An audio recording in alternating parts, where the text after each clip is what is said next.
الحمد لله وكفى بعباده الذين اصطفى اما بعد۔ کسی کے لیے دعا کرنے سے حدیث شریف سے معلوم ہوتا ہے کہ جب کوئی مسلمان غیر حاضر مسلمان کے لیے دعا کرتا ہے تو اللہ کی طرف سے اس کے سر پر ایک فرشتہ ہے، وہ اللہ کے حضور عرض کرتا ہے آمین وَلَكَ بِمِثْلِهِ، اے اللہ اس بندے کی دعا کو قبول کر، اور جو بات یہ اپنے غیر حاضر بھائی کے لیے مانگ رہا ہے وہ اس کو بھی عطا فرما۔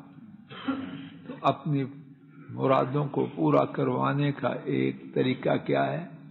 غیر حاضر مسلمانوں کے لیے دعا کی جائے۔ حضرت ابو الدرداء رضی اللہ عنہ، ان کے 360 دوست تھے، تو ان کے لیے نام لے لے کے دعا کرتے۔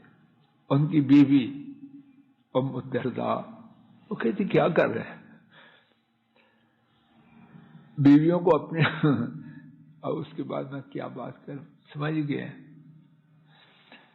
تو کہتے ہیں کیا تو پسند نہیں کرتے؟ کیا میں یہ پسند نہ کروں کہ میں ان کے لیے دعا کروں اور اللہ کے فرشتہ میرے لیے دعا کرے؟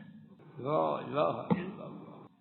اے اللہ کریم ہماری پریشانیوں، بیماریوں، غم و دکھوں کو دور فرما، نیک مرادوں کو پورا فرما۔ وصلی اللہ تعالی علی خیر خلقہ وعلى آلہ واصحابہ واہل بیتہ واتباعہ الی یوم الدین، آمین یا رب العالمین۔